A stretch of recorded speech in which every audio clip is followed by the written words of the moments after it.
Sa isang komunidad may dalawang pamilya na hindi man talaga magkaangkan pero napakalapit sa isa't isa. Pero sa kabila ng masayang pagsasama, isa sa mga miyembro ay may tinatagong madilim na lihim. Isang lihim na nagdulot ng kapamakan sa tinuturing niyang kapatid.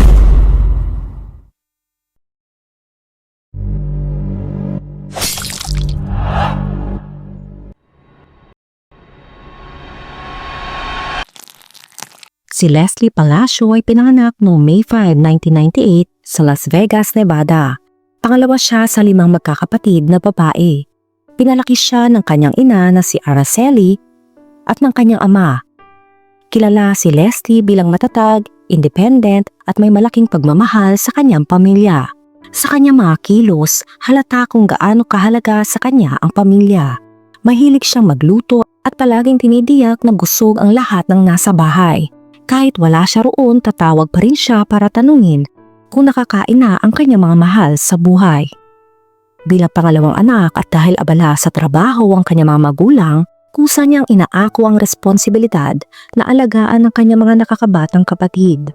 Isang bagay na nagbibigay sa kanya ng tuwa. Hindi lamang pamilya ang kanyang inaalalayan, bukas palad din siyang tumulong sa iba. Nag-aral siya sa Las Vegas College at nagtatrabaho bilang laboratory assistant noong 2020. Ayon sa mga katrabaho niya, noong una ay medyo mahiyain si Leslie. Pero kalaunan lumabas din ang kanyang tunay na pagkatao at naging magaling sa kanilang team.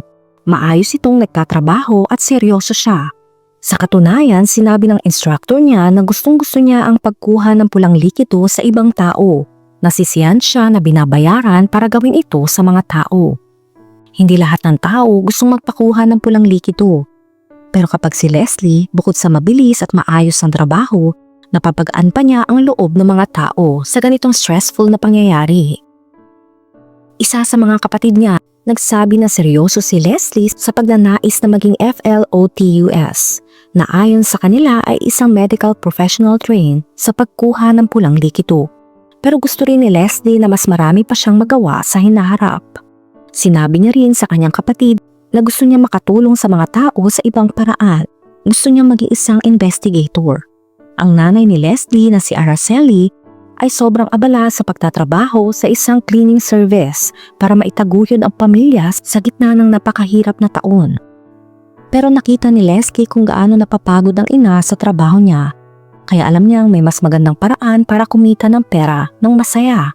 Kahit magulo ang mga ulat, hindi sigurado kung ang ina ba niya ay pansamantala ba itong tumigil sa trabaho o sadyang nagpasya itong maghanap ng bagong landas. Tinulungan siya ni Leslie na magtayo ng sariling cleaning service business. At sobrang excited silang dalawa. At nakapirma na sila ng unang kontrata. Mahilig din mag-workout si Leslie, pero dahil sa pandemic, karamihan ng mga gym ay sarado, kaya napilitan siyang maging creative. Nagsimula siya mag-workout sa kanilang bakuran, kasama ang kanyang pamilya, at marami silang masasayang alaala sa pagiging aktibo at magkakasama. Si Carelli, isa sa mga kapatid ni Leslie, sinabi na napag-usapan nilang magsimula ng isang clothing boutique balang araw. Si Leslie ay talagang one of a kind, smart, funny, hardworking at napakaganda. Lahat ng nakakakilala sa kanya ay nagiging kaibigan niya. Noong August 28, 2020, nagpasya si Leslie na gusto niyang magkaroon ng isang gabi ng kasiyahan. Katatapos lang niyang kumpletuhin ang kanyang laboratory assistant program at noong mga panahong iyon, ang ilang lugar sa Las Vegas ay nagsisimula ng magluwag sa mga pandemic restrictions. Naisip ni Leslie na ito ang perfect na panahon para lumabas, mag-relax at mag-celebrate ng kanyang mga achievements. Sinabi niya sa ilang mga kaibigan na gusto niyang lumabas noong gabing iyon, pero parang walang gustong sumama sa kanya. Siyempre, marami pa ring takot at abala sa ibang bagay, kaya hindi siya sigurado kung may makakasama siya. Hanggang sa nakatanggap siya ng isang Instagram message mula sa isang lalaki na nagngangalang Eric Rangel Ibarra.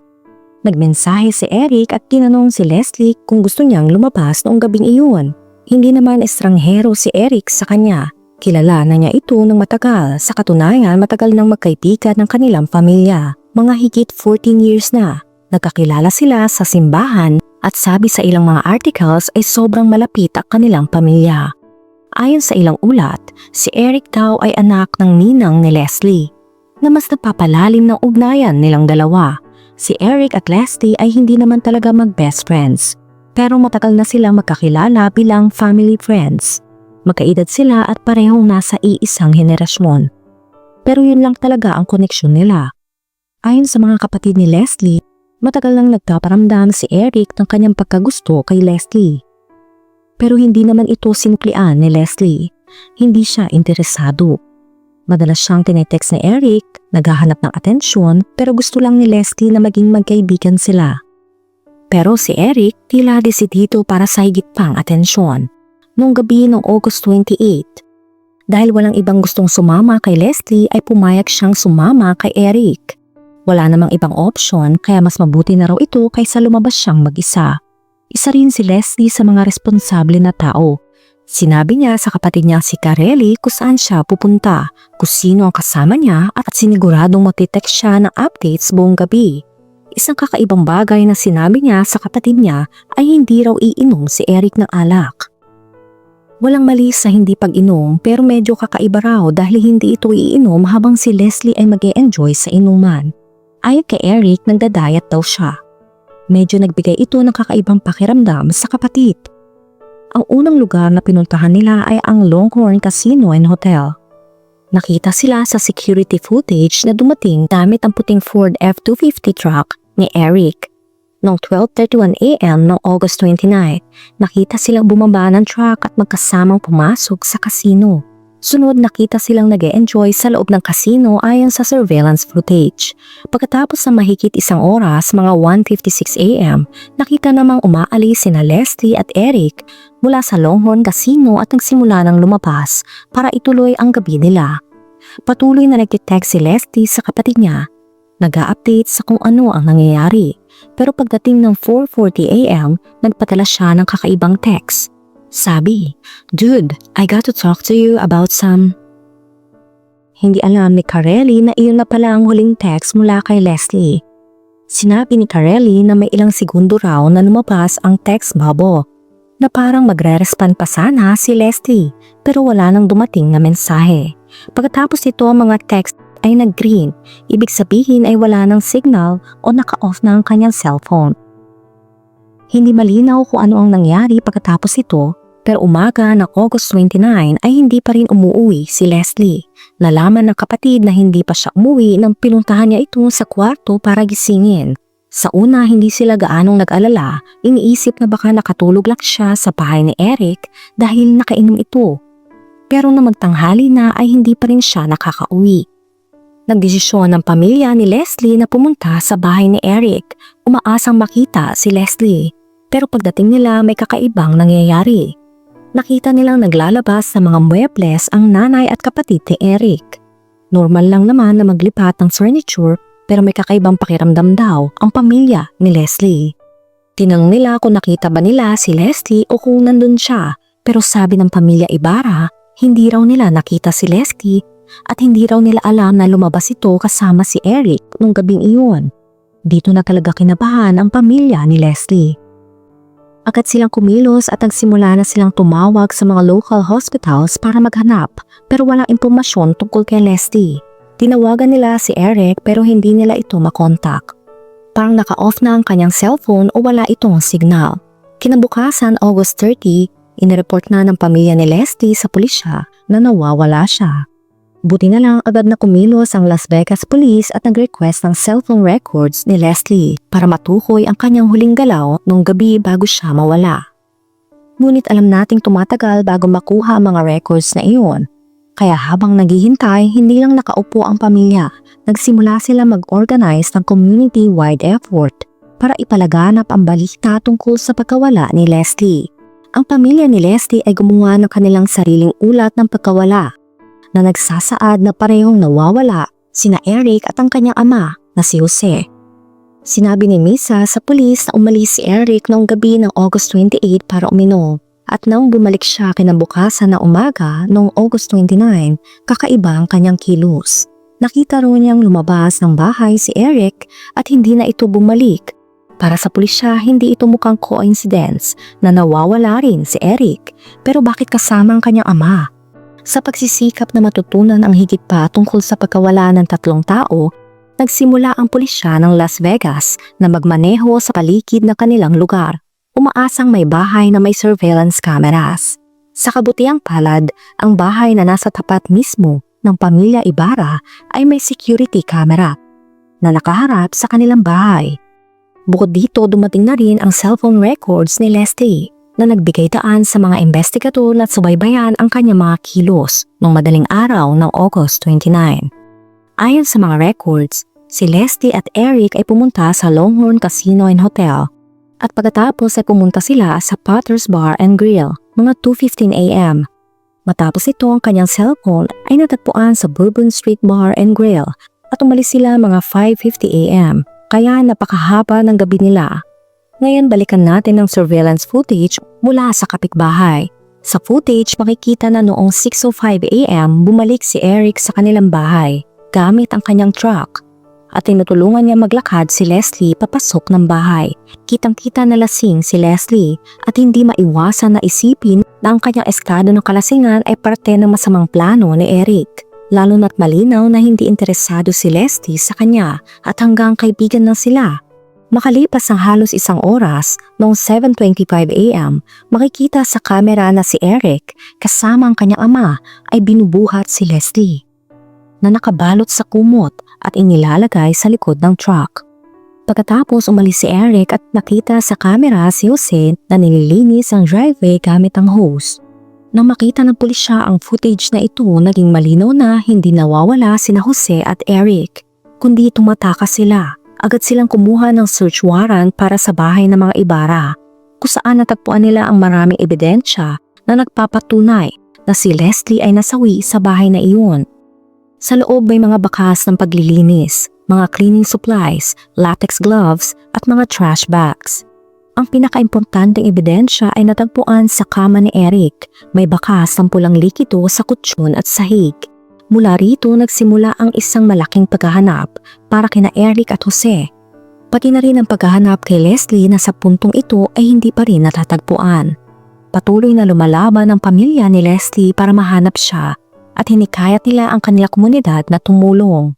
Ang unang mahalagang pag-uusat sa kaso ay nang madetect ng isang license plate reader ang truck ni Eric, mga 6 miles mula sa kanilang bahay noong 10 a.m. ng August 29. Ito ay papunta pabalik sa direksyon ng kanilang bahay. Mga 4 na oras pagkatapos sa pinaniniwalaang pinaslang si Leslie.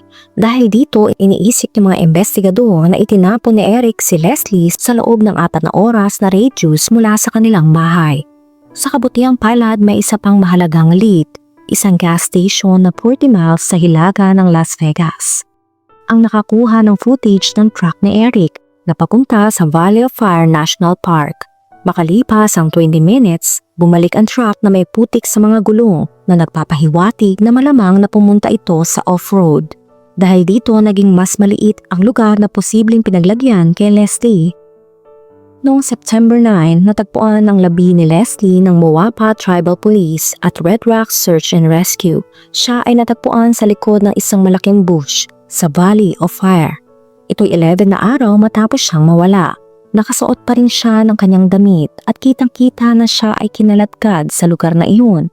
Hindi na siya binalak pang ilibing ni Eric dahil sa tindi ng init ng disyerto. Masyadong naagna si Leslie para matukoy ang eksaktong sanhi ng kanyang pagkasawi. Bagamat labis na nasaktan ang pamilya ni Leslie, nagpapasalamat sila na natagpuan na ang kanilang mahal sa buhay. Isa itong hakbang patungo sa hustisya, ngunit hindi ito pinadadali ng sitwasyon. Sobrang hirap tanggapin ng balita, lalo na't ang kanyang labi ay parang hindi na makilala. Ngayon natatakot na rin ang kanyang mga mahal sa buhay para sa kanilang kaligtasan habang patuloy ang paghahanap sa mga may kinalaman sa kanyang pagkawala. Kinabukasan September 10, nagdaos ang kanyang pamilya ng vigil para kay Leslie. Ang pagtitipon noong gabing iyon ay isang patunay kung gaano nila kamahal si Leslie. Maraming kaibigan, pamilya, kapitbahay at mga tao mula sa komunidad ang nagtipon para parangalan ang buhay ni Leslie. Ang kanyang pamilya ay naginawaan ng kaunti dahil natagpuan na ang kanyang labi. Ngunit sila pa rin ay nag-aalala dahil alam nila ang taong gumawa nito sa kanya ay patuloy na malaya. Hindi pa tapos ang laban para sa hustisya, ngunit ang gabing iyon ay isang magandang paggunita sa 22 years ng buhay ni Leslie. Nagpapatuloy ang investigasyon at kinailangan ng pulisya ang tulong ng publiko upang mahanap sina Eric at Jose.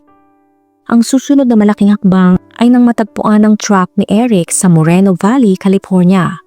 Nakipag-ugnayan ng mga pulis sa pinsan ni Eric na nagsasabing dinala niya sina Eric at Jose sa San Isidro, kung saan pinaniniwala ang plano nilang tumawid sa border. Kung makakatawid sila sa Mexico, magiging mas mahirap silang hanapin. Kinailangan na ng FBI na makialam dahil kulang na ang kakayahan ng Las Vegas Department na harapin ito. Matapos ang ilang buwan na pagsusumikap na hanapin sina Jose at Eric, noong January 19, 2021, sumuko ang ama na si Jose sa border. Hindi malinaw kung anong nagtulak sa kanya para sumuko, ngunit mabuti na at ginawa niya iyon. Kung hindi, maaring patuloy pa silang nagtatago. Lahat ay nakahinga na maluwang nang siya ay madakip at agad siyang binalik sa Clark County kung saan nahaharap siya sa mga kasong pagsira ng ebidensya at pagiging kasabwat sa insidente. Nang tanungin si Jose, sinubukan niya magbigay ng ilang detalye. Sinabi niya na noong umaga ng August 29, kakaiba ang kilos ni Eric, kaya dinala niya ito sa Mexico. Alam ng mga investigador na hindi ito totoo, kaya pinakita nila kay Jose ang surveillance footage na nagpapakita na tinutulungan niyang isakay si Leslie sa sasakyan at pagkatapos ay nilinis ang driveway. Matapos makita ito, nagbago ang kanyang kwento at nagsimulang magbigay ng karagdagang detalye. Ayon ulit kay Jose, nakita niyang hinihila ni Eric si Leslie gamit ang bedsheet palabas ng bahay at sa takot, agad siyang tumulong na ilagay ito sa truck. Sinabi rin ni Jose na wala siyang nakitang anumang palatandaan ng pisikal na pinsala. Ayon sa mga dokumento, sinabi ni Jose na nasabi sa kanya ni Eric na nasawi daw si Leslie dahil sa overdose. Ang unang beses na nakita niya ang labi ay nang hilain ito pababa ng hagdanan ng kanilang bahay gamit ang isang bedsheet. Sinabi rin ni Jose na kaagad nagsalita si Eric tungkol sa pagtapos ng kanyang sarili. Kaya naisip niya ang pinakamahusay na magagawa niya ay dalhin si Eric sa Mexico. Bagaman makatwiran ang kanyang pangalawang kwento, mas may saysay ito kaysa sa una niyang sinabi. Ngunit may isang bagay pang kailangan ng mga investigador mula kay Jose, ang kasalukuyang lokasyon ni Eric. Ngunit sinabi ni Jose na hindi niya alam kung nasaan si Eric. Ayon sa kanyang kwento, na makarating sila sa Mexico, sumakay sila ng bus. Ngunit ang magsagawa ng paghahanap ng mga otoridad ng Mexico, nagpasya silang maghiwalay upang mas mahirap silang mahuli. Hindi malinaw kung totoo ito at maaring bahagi ito ng kanilang plano. Iginiit ni Jose na wala siyang idea kung nasaan si Eric. Patuloy ang paghahanap ng FBI para kay Eric at hindi titikil ang pamilya Palacio hanggang siya ay mahuli. Noong June 18, 2021, sa loob ng hukuman sa downtown Las Vegas, ang 46 years old na si Jose Rangel ay umamin sa kanyang kasalanan. Sa kanyang pagdinig, sinubukan ni Jose na humingi ng tawad sa pamilya Palacio na malinaw na walang halaga sa kanila. Ngunit sinubukan niyang ipahayag na ang pagmamahal niya sa kanyang anak ang dahilan at siya ay nagsisisi sa kanyang ginawa.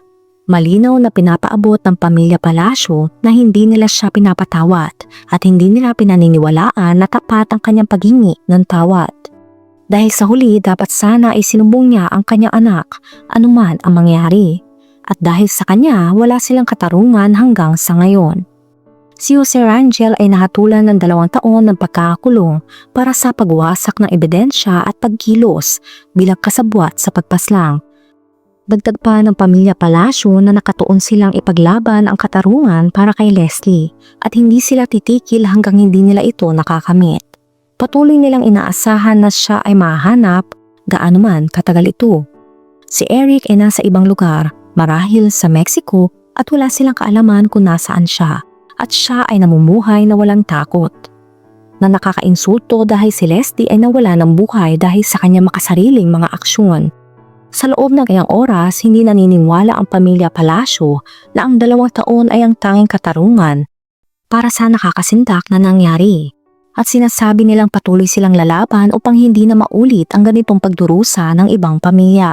Ang tanging hangarin ng pamilya ay mahanap si Eric at maibalik sa US para formal na maharap sa kasong ito.